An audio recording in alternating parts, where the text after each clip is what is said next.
यहाँ से गाओ। टिक टिक वन, अरे रुक तो सही यार। टिक टिक टू, तुम टिक टिक थ्री, कौन से टिक टिक पापा? फोर। जल्दी बताओ ना। पापा, वो लड़की कौन है?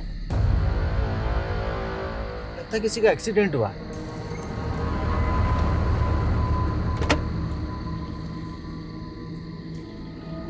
क्या हुआ बेटी? तुम चिंता मत करो, मैं डॉक्टर हूँ, मैं देखता हूँ। लेकिन इन्हें हुआ क्या है?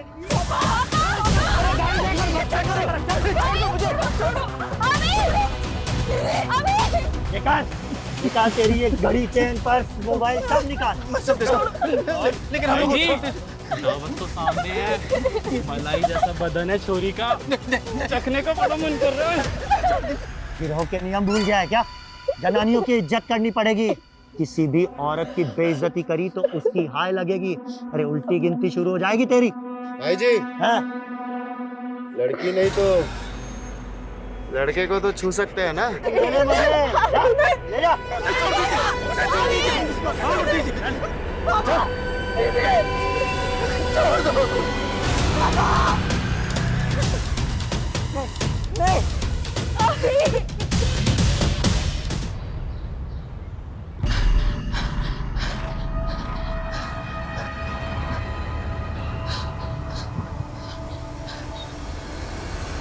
अभी सिर्फ 2 किलोमीटर हुआ है, 4 किलोमीटर और। कम ऑन पापा प्लीज अब नहीं। पापा नहीं, ट्रेनिंग का टाइम सिर्फ गुरुजी। Come on come on come on. Very good Swati, very good, बहुत बढ़िया बहुत बढ़िया।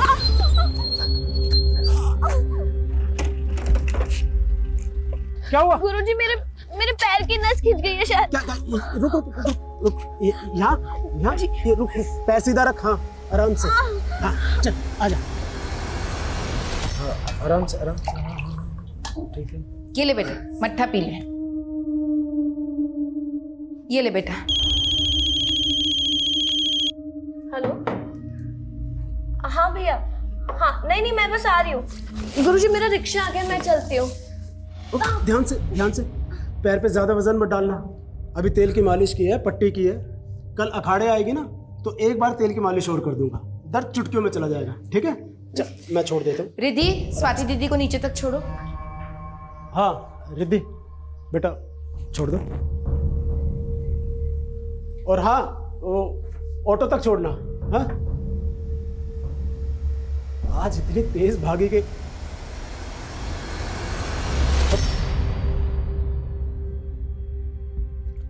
मट्ठा अच्छा है, तुमने बहुत अच्छा बनाया है। मुंह फुला रखा है। आज फिर तुम्हारी सहेलियों ने मेरे बारे में कोई बुरी बात की होगी ना कि तेरा पति पहलवान पति चरित्रहीन है। आप तो हर चीज मजाक में लेते हैं। मैं जानती हूँ कि आपका दिल साफ है, लेकिन मोहल्ले वाले तो नहीं जानते ना। आप लड़कियों को कुश्ती सिखाना छोड़ क्यों नहीं देते? साक्षी, एक बात याद रखना, सबसे बड़ा रोग क्या कहेंगे लोग। मुझ पे भरोसा है ना? तो बस दिमाग शांत रखो और जल्दी से नाश्ता बनाओ भाई, भूख लगी है। मैं नहा कर आता हूँ, ठीक है?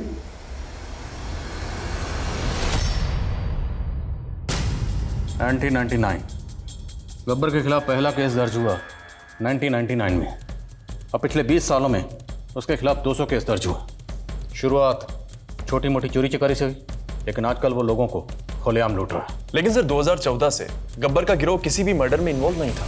पर पिछले 5 साल में 35 मर्डर केस दर्ज हुए, जिनमें ज़्यादातर पुलिस वाले हैं। सर लोग उसे गब्बर क्यों बुलाते हैं? जब पकड़ लेंगे तो खुद ही पूछ लेना। गब्बर का गिरोह दिल्ली से लेकर जोधपुर जाने वाला जो हाईवे है, उस हाईवे और उसके आसपास जो बाईपास है, वहाँ पर ज़्यादा एक्टिव है। हाल फिलहाल में उसने ज़्यादातर वारदातों को यही अंजाम दिया है, इसलिए हम शुरुआत यहीं से करेंगे। गब्बर को पकड़ने के लिए मैंने तो अंडर कवर ऑफिसर्स को बुलाया। सर गब्बर को आज तक किसी ने नहीं देखा। अगर ये पता लग जाए कि वो दिखता कैसा है तो उसको पकड़ने में आसानी होगी। वो बच्चा अभी हमारी हेल्प कर सकता है सर। अभी फिलहाल सदमे में, फिर भी कोशिश करते हैं। बुलाओ सर। सर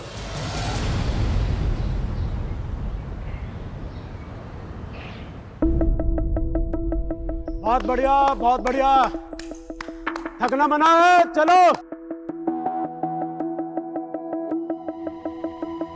बहुत बढ़िया। चल जसवंत, चेयर लेकर आ। बस बस बस, झुक मत, दर्द होगा। चेयर आ गई। बैठ बैठ बैठ बैठ बैठ, आराम से आराम से आराम से आराम से आराम से रख। बैठ। दर्द है? बहुत ज्यादा? अच्छा, घबराने की जरूरत नहीं है। मैं अभी तेल लगा दूंगा ना, मालिश कर दूंगा तो सारा दर्द खत्म हो जाएगा। और जब दर्द खत्म हो जाएगा तो मुझे रेस में रहेगी ना। आराम से आराम से आराम से आराम से पैर नीचे रख। चलो खड़ी हो। चलो भाई, सब अपनी प्रैक्टिस जारी रखो। चलो चलो, आराम से आराम से आराम से। चलो चलो चलो चलो चलो चलो। हाँ, नाश्ता आ गया भाई। चलो बैठो बैठो बैठो, नाश्ता करो।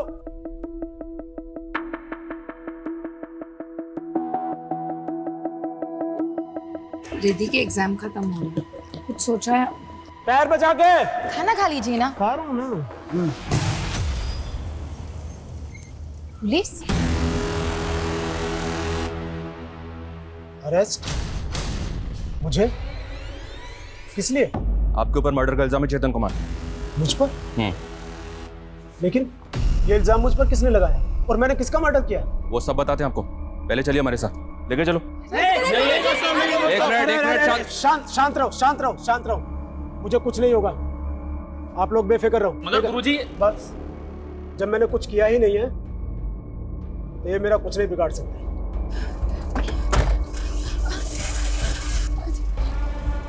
ऐसे कैसे ले जा सकते हैं आप? ऐसे नहीं ले जा सकते आप इन्हें।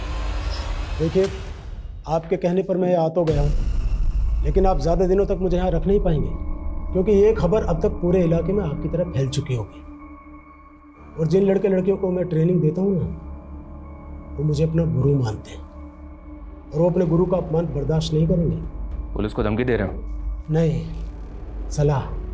अरे वाह, तुमने तो इतनी जल्दी पेशा बदल दिया, कुश्ती छोड़ के ज्योतिष बन गए। जब मैं कुश्ती लड़ता था ना, तो सामने वाले पहलवान को देखकर भांप लिया करता था कि कितनी देर टिके। मेरे आगे लोग ज्यादा देर तक टिक नहीं पाते। पर ये तुम्हारा अखाड़ा नहीं है।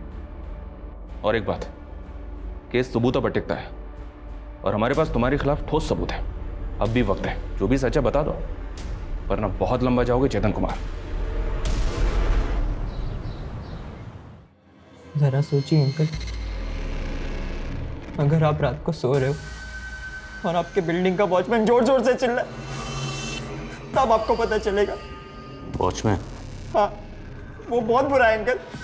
रात को जोर जोर से चिल्लाता, सोने नहीं देता रात को। अभी बेटे, वॉचमैन?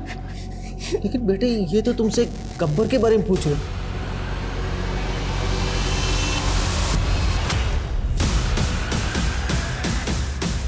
टैटू, खुकरी का टैटू कौन से हाथ पे था? राइट हैंड पे? हाँ, नहीं, लेफ्ट, राइट, लेफ्ट, राइट। अभी अभी अभी इट्स ओके, रिलैक्स। अभी भूल जाओ खुकरी को। इधर देखो, देखो आपके पापा और दीदी तो उनका चेहरा नहीं देख पाए थे, और आपने तो उनका चेहरा देखा होगा, तो आपको साथ में लेकर गए थे। किसी का चेहरा याद?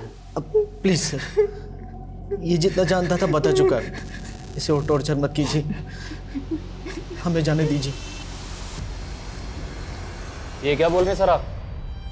गुरुजी ने खून किया है, मैं नहीं मानता सर। सर हम मान ही नहीं सकते। सर, गुरुजी को किसी ने फंसाया है, वरना गुरुजी तो काफी भले इंसान है। तुम यहाँ पे कब से ट्रेनिंग ले रही हो? सर 3 साल से मैं यहाँ कुश्ती सीखना चाहती थी, लेकिन मेरे बाबूजी को ये सब पसंद नहीं था। गुरुजी ने काफी समझाया बाबूजी को, लेकिन वो नहीं माने। तब तो इस बात को लेकर तुम्हारे पिताजी को चेतन पे बहुत गुस्सा भी आया होगा। मोहल्ले में सब गुरुजी से नाराज है, लेकिन गुरुजी को इन सब की परवाह नहीं है। पिछले 3 साल से गुरुजी मेरा रहना, खाना, पीना, ट्रेनिंग सबका खर्चा उठा रहे हैं। लास्ट ईयर जब मैंने एशियन चैंपियनशिप में सिल्वर जीता था, तो मुझे 5 लाख का इनाम मिला था। मैंने जब वो गुरुजी को देना चाहा तो ये रकम तेरी है, तू रख। खिलाड़ी की जिंदगी बड़ी अजीब सी होती है। आज तू जीती है तो ये फूल मालाओं के हार, और अगर कल तुझसे ही कुछ गलती हो गई तो यही लोग जूतों के हार पहनाएंगे। सर, गुरुजी ऐसा कुछ भी नहीं कर सकते। कोई उन्हें सच में फंसा रहा है।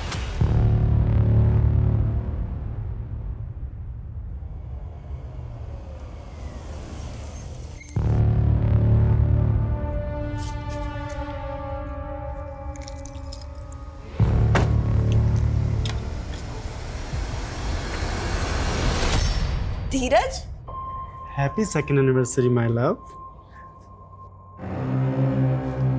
तुम कब आए? तुम तो कह रहे थे कि तुम कल आने वाले हो। कल वो एक्चुअली मैंने तुमसे झूठ बोला था ताकि मैं तुम्हें सरप्राइज दे सकूं। और क्या है मेरा सरप्राइज? तुम्हारा सरप्राइज गिफ्ट फिलहाल ऊपर है, तुम जरा चलकर देखो, मैं ये देख लेता हूँ। कौन है? हाँ जी जी, वो मैडम अपना फ़ोन कार में भूल गई थी। थैंक यू सो मच भाई, बड़े ईमानदार हो यार तुम तो। एक काम करो, ये कुछ पैसे रख लो। नहीं सर, इसकी कोई ज़रूरत नहीं। अरे रख लो। नहीं मैडम, आपका फ़ोन दे दिया मैंने। Thank you so much. ये रखो तुम्हारा फ़ोन।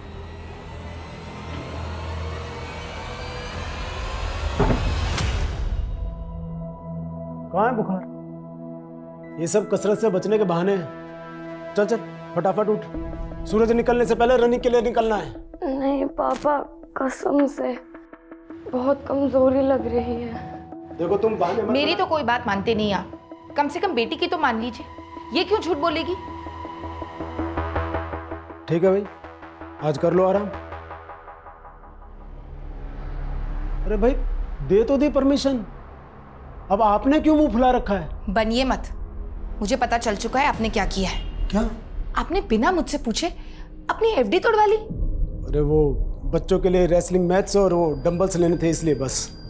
ये रेसलिंग अखाड़ा बस यही चलता रहता है आपके दिमाग में। घर का खर्चा कैसे चलेगा, रिद्धि की शादी कैसी होगी, सबके बारे में नहीं सोचते आप। अरे वो एफडी हमने रिद्धि की शादी के लिए करवाई थी। हाँ, जब अपनी रिद्धि नेशनल जीतेगी ना, तब तुम्हारी ये सारी शिकायतें दूर हो जाएंगी, देखना। 1000 नाकामयाब खिलाड़ी होते हैं, उसके बाद एक कामयाब होता है। क्या सपने देख रहे हैं आप? सपने देखने वाले ही सपना पूरा करते हैं साक्षी। और मेरा भी सपना है कि मेरे खिलाड़ी ओलंपिक में गोल्ड मेडल जीते, जो मैं कभी नहीं जीत पाया। लेकिन देखना, एक दिन मेरा ये सपना जरूर पूरा होगा।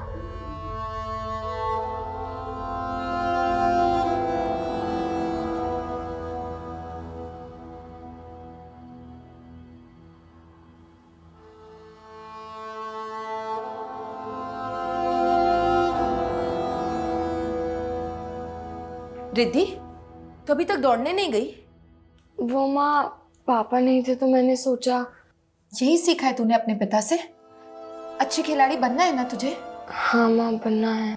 मैं चाहती हूँ जब वो वापस आए तो उन्हें ऐसा लगे कि उनकी गैर हाजिरी में तू एक पल के लिए भी उनके सपने को नहीं भूली है। समझ रही है ना तू? तो चल तैयार हो जा, जूते पहन, दौड़ लगाने जा। चल, शाबाश।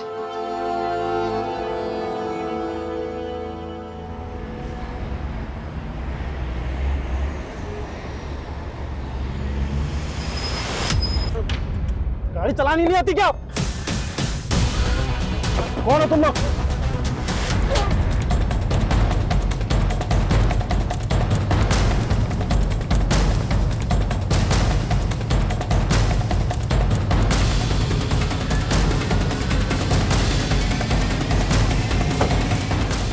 जैन सर। सर, मरने वाले का नाम धीरज जिंदल है। गोली मारने के बाद में खूनी कार उस तरफ लेकर भाग गए। और सर वो उसकी वाइफ है केत की। इनकी हालत देखकर लगता नहीं है कि इनके साथ किसी तरह की कोई जबरदस्ती हुई है। ज्वेलरी भी इंटैक्ट है। Let's talk to her. Sir, हमें किसी का भी चेहरा नहीं देखा क्योंकि उन सब ने अपने मुंह पे कपड़ा बांधा हुआ था। अच्छा, लुटेरे जिस गाड़ी में आए थे उस गाड़ी का रंग या नंबर कुछ भी नोट कर पाई आप? नहीं सर, सब कुछ इतनी जल्दबाजी में हुआ कि मुझे कुछ समझ ही नहीं आया और उन लोगों ने मेरे पति को सर, एक आई विटनेस मिला है, सागर नाम है उसका। कॉल है सर। सर सब कुछ इतना फटाफट हुआ कि कुछ पता ही नहीं चला, लेकिन सर सिल्वर कलर की गाड़ी थी वो।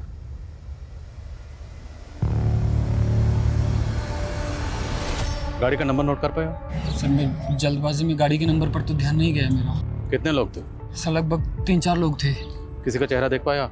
सॉरी सर, सबने अपने चेहरे ढके हुए थे। अपना फ़ोन नंबर और एड्रेस इन्हें दीजिए, अगर ज़रूरत पड़ी तो आपको कॉल करेंगे। सर ये काम गब्बर गिरोह का लगता है, क्योंकि इसी रास्ते पर उसने पिछले 2 हफ्तों में कई लोगों को लूटा है। लेकिन सवाल ये है, अगर ये काम गब्बर गैंग का है तो उन्होंने सिर्फ कार को क्यों लूटा? ज्वेलरी को हाथ तक नहीं लगा, और गब्बर ने आज तक किसी सिविलियन को नहीं मारा। यहाँ एक सिविलियन की मौत हुई है।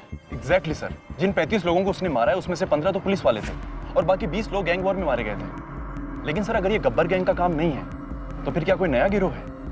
फिलहाल ये कहना मुश्किल है कि कोई नया गिरोह है या गब्बर का ही गैंग है, लेकिन इतना ज़रूर है जिस तरीके से वारदात को अंजाम दिया गया तरीका गब्बर का नहीं। सॉरी सर, आपके लिए एक सलाह है, आप भी वर्जिश किया कीजिए, शरीर चुस्त रहेगा। हाँ, आप कुछ पूछ रहे थे, पूछिए। 12 जून को कहाँ थे तुम? 12 जून आप कहाँ थे? सवाल पहले मैंने किया चेतन कुमार, तो जवाब भी आप ही दे दीजिए। मैं तो शायद थाने में ही था, लेकिन पक्का आप थाने में थे? तो मेरा जवाब भी कुछ ऐसा सही है, मैं भी अखाड़े में ही था शायद। लेकिन तुम्हारा फोन बलराम के एरिया में एक्टिव था, वो एरिया जहाँ पे उसका मर्डर हुआ था। ये कॉल डिटेल्स है तुम्हारी, इससे साबित होता है कि जब बलराम का मर्डर हुआ था तुम्हारा फोन वहीं पे एक्टिव था और तुम भी वहीं थे। साहब, मैं ठहरा पहलवान आदमी, मोटी बुद्धि का, मुझे ये सब बातें कहाँ समझ में आती हैं। अब वैसे आपसे एक सवाल कर सकता हूँ? जब आपने मुझे अरेस्ट किया तो आप गांधीनगर गए थे क्या? नहीं। क्यों? आप नहीं गए थे, लेकिन मैं दावे के साथ कह सकता हूँ कि आप अपने मोबाइल की लोकेशन निकलवाइए, पक्का गांधीनगर निकलेंगे।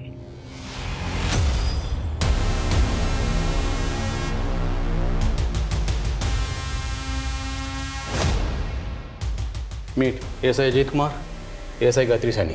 इस ऑपरेशन के लिए मैंने खास तौर पर इन्हीं दोनों को जोधपुर से बुलाया। मैं चाहता था कि हमारी टीम में कुछ ऐसे लोग शामिल हों जिनके बारे में यहाँ के लोगों को पता ना हो कि पुलिस वाले हैं। इन दोनों को अंडर कवर कॉप का अच्छा खासा तजर्बा है। वो जोधपुर का वाड़ी गैंग इन्हीं दोनों ने पकड़ा था। तुम दोनों ने केस को अच्छी तरह से पढ़ लिया? Yes sir. Yes sir. Ajit sir, पहले आप। सर मत बोल, इस वक्त हम पति पत्नी की एक्टिंग कर रहे हैं, भूल गई क्या? भूल गई सर, सॉरी। अजीत सर कहने की आदत है ना।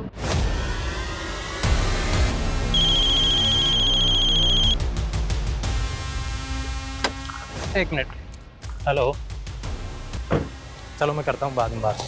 राम राम सा, गाड़ी खराब हो गई क्या? हाँ? अबे बंदूक दिखाता है, हमें बंदूक दिखाता है। अजीत सर, अबे छोड़ गाड़ी।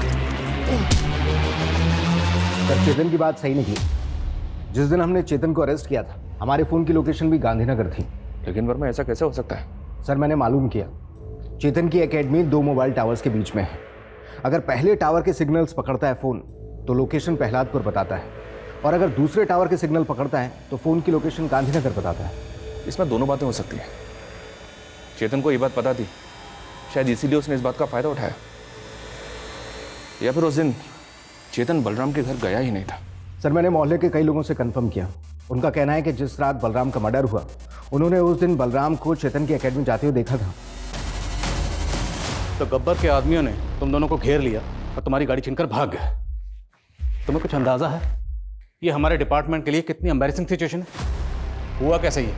मुझे इस इंसिडेंट की एक एक डिटेल चाहिए।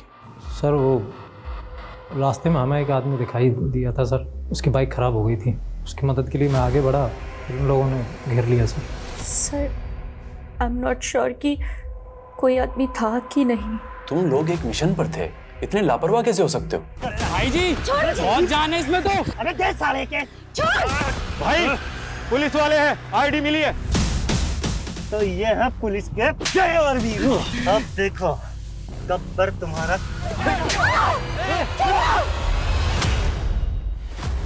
फिर क्या हुआ? पहले उन्होंने हमारे गन लिए और फिर।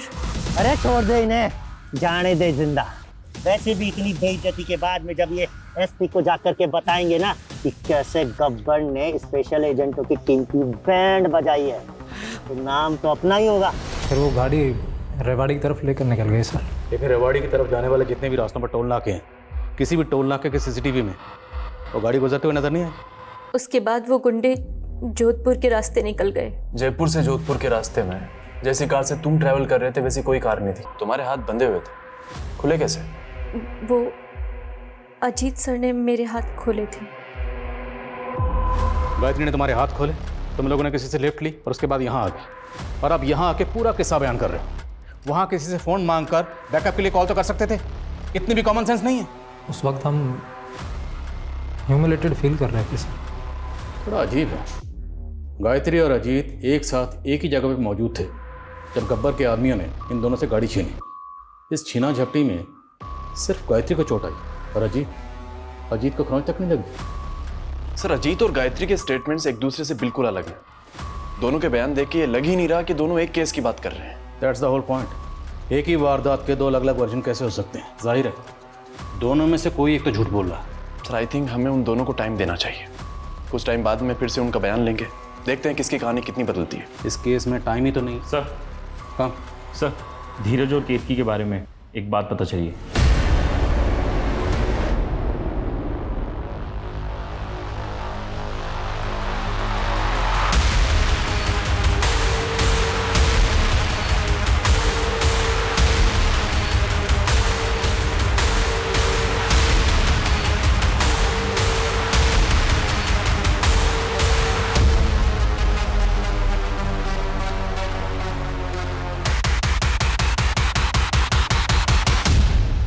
हाँ सर, धीरज दोस्त था मेरा,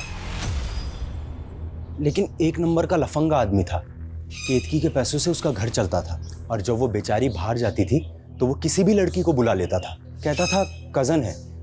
और ऑफिस में भी सर उसकी लड़कियां बहुत कंप्लेंट करती थी। नहीं सर, धीरज कभी कभी दूसरी औरतों की तरफ देख जरूर लेता था, बट आई डाउट कि वो ऐसा कुछ कर सकता है, बिकॉज वो एक नंबर का डरपोक आदमी था सर।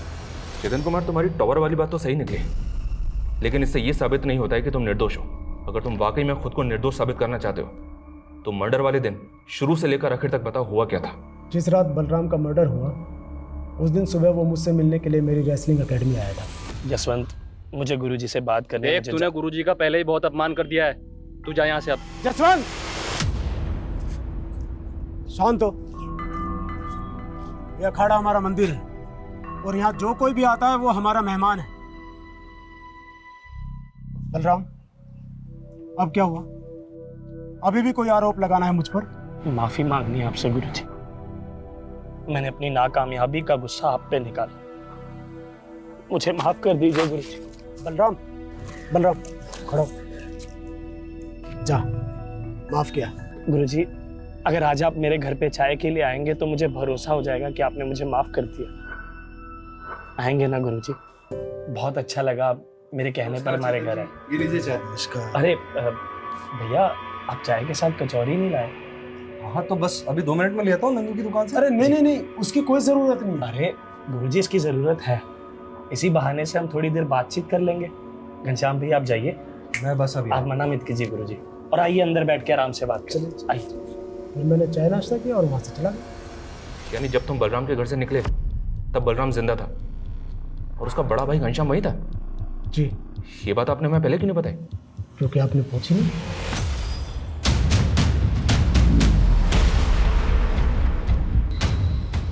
देख, शारजा कप जो है ना वो 1999 में नहीं 1998 में हुआ था, और उस साल सचिन ने सेंचुरी मारी थी 143 ऑन 131 बॉल्स।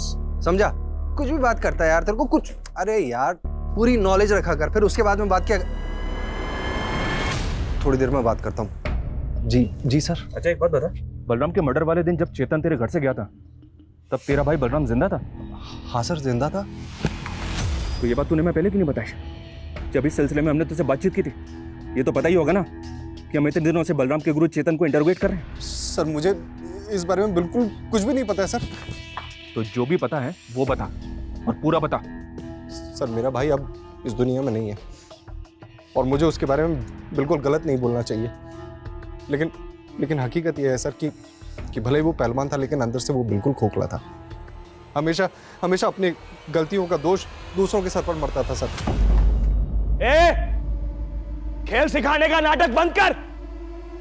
क्या है ये? क्या है ये? क्या है ये?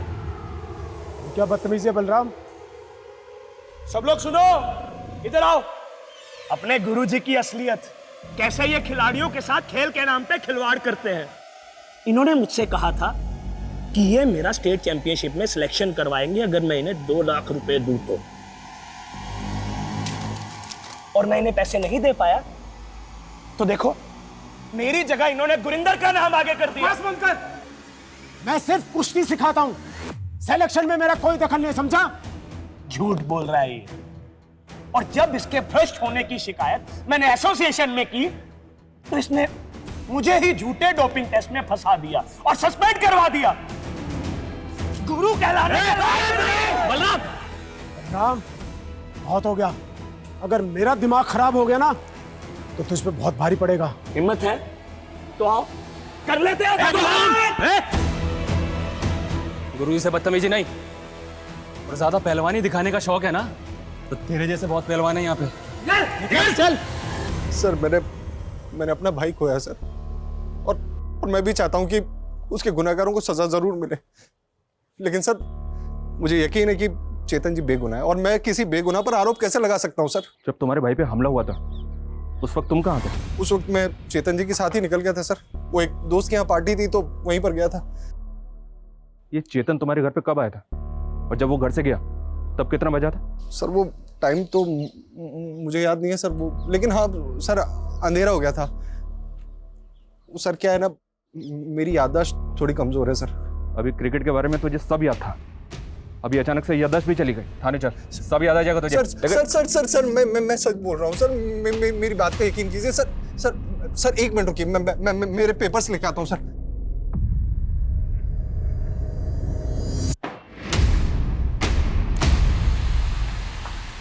ये देखिए सर, ये न्यूरो सर्जन ने दवाइयाँ लिखी सर मेरे लिए।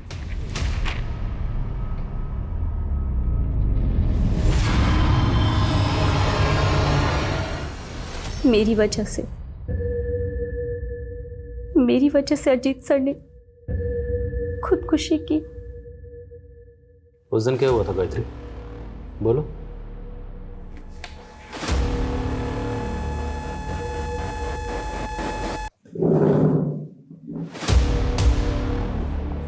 बोलो गायत्री, उस दिन क्या हुआ था? उस दिन मेरा रेप हुआ था सर।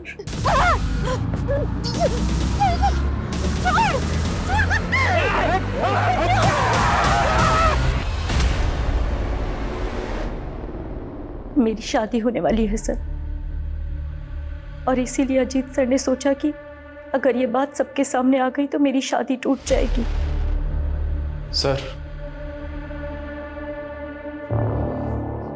सर मैंने धीरज की वाइफ केतकी की डिटेल्स निकाली। वो जो ड्राइवर आई विटनेस बन के हमारे सामने आया था, सागर। जी सर, सागर। दरअसल वो केतकी का बॉयफ्रेंड है।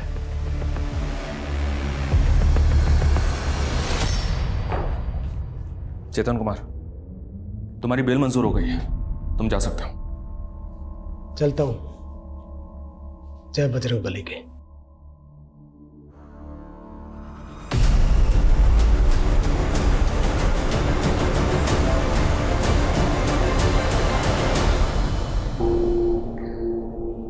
सागर? कौन सागर सर?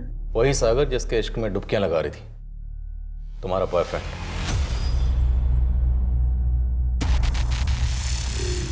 बहुत दर्द हो रहा है, आप प्लीज डॉक्टर को बुला देंगे? अब तुम्हारा इलाज डॉक्टर ने, तुम्हारा इलाज हम करेंगे। पूजा, लेके आओ मैडम को। सर मेरा पति एक ठग था, स्कीम चलाता था, खुद तो चला गया, लेकिन जिन लोगों ने इन्वेस्ट किए थे वो सब मेरे पीछे पड़ गए थे। इसलिए हॉस्पिटल में एडमिट होने का झूठा नाटक किया। तो मैं बेचारी क्या करती सर, मैं अकेली बेसहारा औरत, सब सारे पैसे मांग रहे थे सर मुझसे। अरे पूजा, मैडम को अच्छे से रुलाओ, मदद करो। नहीं सर, मैं ठीक हूँ। तो ठीक से जवाब दो। जिस दिन जिस जगह तुम्हारे शौहर धीरज का कत्ल हुआ, वहां तुम्हारा बॉयफ्रेंड सागर भी मौजूद था। क्यों? वो तुम दोनों को फॉलो कर रहा था ना? सागर ने भी धीरज की इस स्कीम में पैसे इन्वेस्ट किए थे। उसे बस अपने पैसे चाहिए थे, इसलिए वो हमें फॉलो कर रहा था। तुम्हारे और तुम्हारे बॉयफ्रेंड सागर, इन दोनों के बीच में कबाब में हड्डी था तुम्हारा शौहर धीरज, जिसे तुम दोनों ने बाहर फेंक दी। नहीं सर, ऐसा कुछ भी नहीं है। मैंने धीरज को नहीं मारा। और सागर से अफेयर, सर सागर से अफेयर भी मैंने धीरज से परेशान होकर के ही किया था। अरे सर, एक मिनट सर। पिछले 18 सालों में गब्बर के खिलाफ हुए सारे केसेस इस फाइल में हैं। और सर उसी पैटर्न के दूसरे केसेस और सारे विक्टिम्स के स्टेटमेंट्स इन दोनों फाइल्स में हैं। सर क्राइम की मॉडस ऑपरेंडी चेक करते हुए मैंने रियलाइज किया कि एक स्पेसिफिक पैटर्न बन रहा है। पूरी टीम को बुला और केतकी को वार्निंग देकर छोड़ दो और उसे कहो शहर छोड़ के कहीं ना जाए। सर पिछले 18 सालों में 200 से 300 केसेस रजिस्टर्ड हुए हैं और इन सारे केसेस की मॉडस ऑपरेंडी गब्बर की मॉडस ऑपरेंडी से मैच होती है। और May I come in, sir? Yes Gayatri, you can also join. Thank you, sir. Welcome. और इन सभी केसेस में एक चीज कॉमन है, जहां जहां ये लूट हुई है वहां पे एक आदमी नजर आता है। वो आदमी कभी होता है, कभी अंदर होता है। और इनके साथ एक 13-14 साल की बच्ची भी नजर आती है। और आखिरी 2 केसेस में जो आदमी नजर आया था उसकी उम्र काफी थी, एक उम्र दराज आदमी था, तकरीबन 50 से 60 साल की उम्र का। और ये लोग सिर्फ टारगेट को रोकने का काम करते हैं, ये लूट में इन्वॉल्व नहीं होते। ये गिरोह दिल्ली जोधपुर का जो हाईवे है इस 400 किलोमीटर के एरिया में एक्टिव है। उस हाईवे के आसपास के 20-21 शहरों के लोगों को ये अपना टारगेट बनाते हैं। आज तक जितनी भी वारदातें हुई हैं वहाँ की लोकल पुलिस ने कुछ स्केचेस भी बनवाए विक्टिम की हेल्प से, लेकिन अभी तक कोई भी पकड़ा नहीं जा सका। उसकी वजह यह है कि गिरोह जो है हाईवे के आसपास किसी भी गांव या शहर में नहीं रहते, ये जंगलों में रहते हैं। जंगलों से आते हैं, लूटपाट मचाते हैं, वारदात को अंजाम देते हैं और वापस जंगल में चले जाते हैं। लेकिन सर वो बूढ़ा आदमी, वो काफी कमजोर है, वो जंगलों में नहीं रहता होगा। राइट, वो बूढ़ा आदमी इस केस की कमजोर कड़ी है। ये बूढ़ा आदमी है, हमें इसी को टारगेट करना है, ढूंढना है इसे। लेकिन सर ये तो बहरूपिया है, वेश बदल कर घूमता है, उसको पकड़ेंगे कैसे? एक तरीका है, इस हाईवे के आसपास जितने भी हॉटस्पॉट हैं, जितने भी ऐसे एरिए हैं जहाँ पे अगली वारदात होने के चांसेस हैं, वहाँ पे 2-2 लोगों की टीम बनाओ, खबरियों को एक्टिव करो और सारे हॉटस्पॉट पर 24 घंटे नजर रखो। एक और बात सर, अभी ने कहा था कि गब्बर की गैंग के किसी एक आदमी के हाथ में उसने टैटू का निशान देखा। Right, tattoo. वो टैटू कुछ इस तरह का है। इस टैटू को गौर से देखो, ये कोई ट्रेडिशनल टैटू लगता है। जंगल और पहाड़ के आसपास जितने भी इस तरह के टैटू बनाने वाले हैं सबसे पूछताछ करो, हो सकता है इस गिरोह के कोई क्लू मिले। So you guys are ready? Sir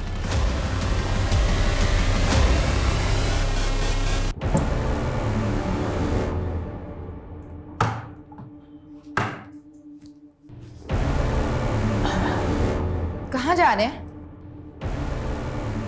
बड़े दिनों से सैर नहीं की।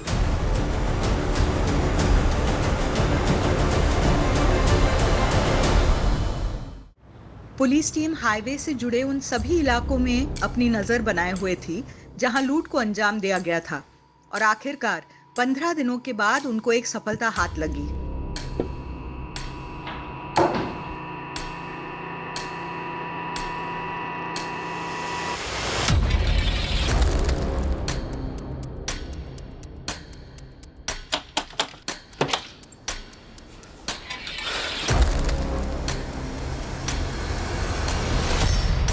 ये लीजिए मुर्गा, पिछली बार कच्चा रह गया था, इस बार ठीक से पकाइएगा।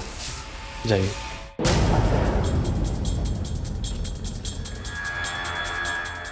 सर उस घर में करीब 3-4 लोग होंगे।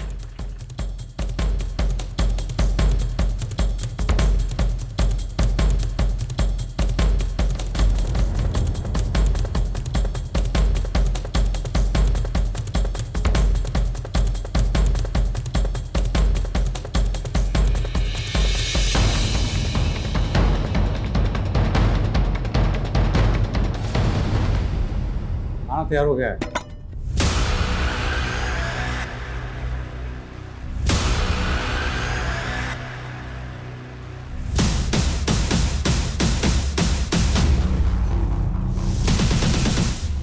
आज पुलिस है, अलर्ट हो जाइए।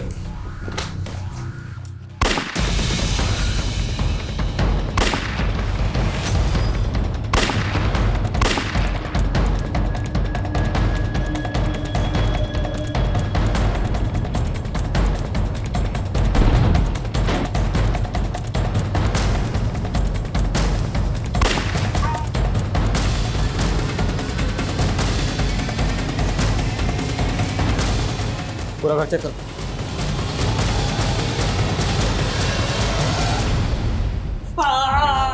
फिक्र मत कर, इतनी आसानी से तुझे मरने नहीं देंगे। अभी तुझे बहुत से सवालों के जवाब देने। और तू ये देखिए,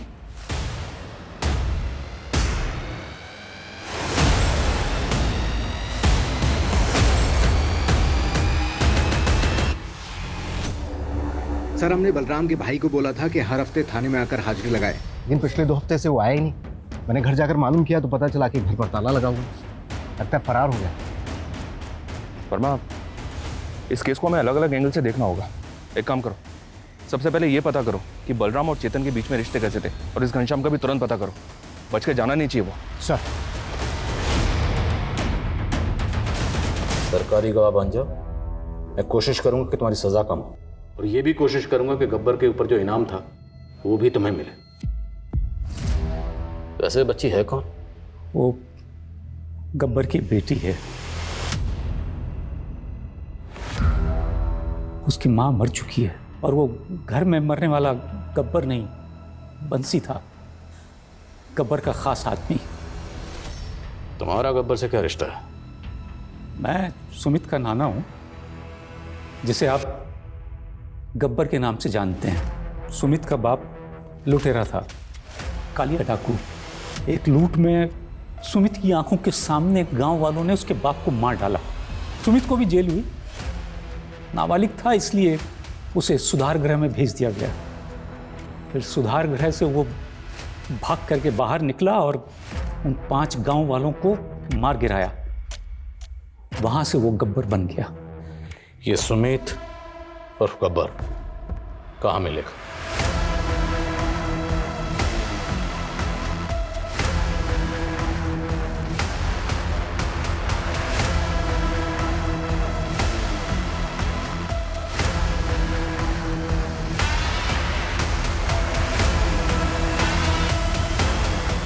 वो ऐसा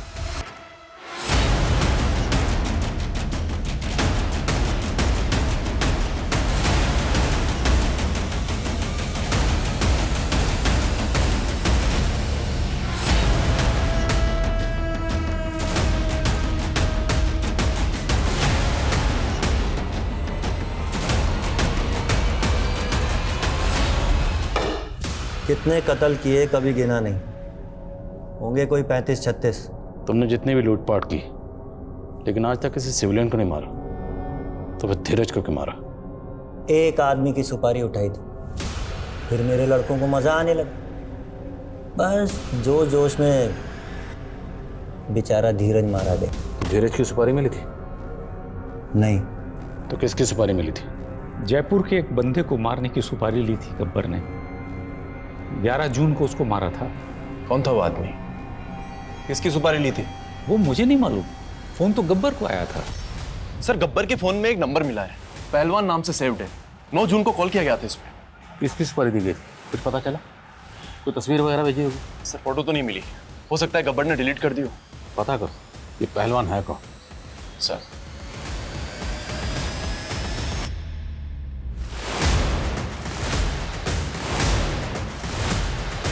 सर, निर्माण नगर पुलिस ने पहलवान को अरेस्ट कर लिया है। चेतन पहलवान ने जिंदगी में सिर्फ एक ही चीज कमाई, इज्जत। और वो मेरी इज्जत की धज्जियां जगह जगह पर उड़ा रहा था, अपनी औकात भूल गया था साला। इसलिए तूने गब्बर को सुपारी दी थी। गब्बर होगा आपके लिए, मेरे लिए मेरे बचपन का दोस्त है सुमित।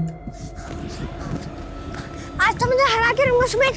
मजाक अच्छा कर लेता है चेतन, अब देख। मैंने उससे मदद मांगी। अरे शांत हो जा मेरे पहलवान।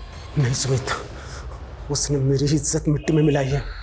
मैं मैं उसका नामो निशान मिटा देना चाहता हूँ। तूने कह दिया तो समझ, हो गया उस पहलवान का राम राम। मैं तेरे साथ रहूंगा, मैं अपने हाथों से उसे मारना चाहता हूँ। मेरे ही अखाड़े में आकर मेरी इज्जत उतारेगा। हाँ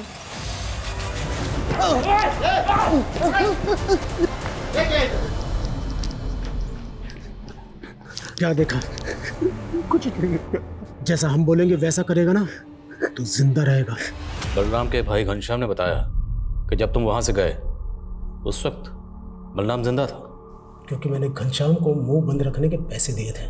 तो खुद को खिलाड़ी कहता है हाँ? एक खिलाड़ी अपना दिमाग, अपना जोश, अपनी ताकत खेल में लगाता है, ना कि दूसरों की जिंदगी से खेलता है। लेकिन उस ने मेरी इज्जत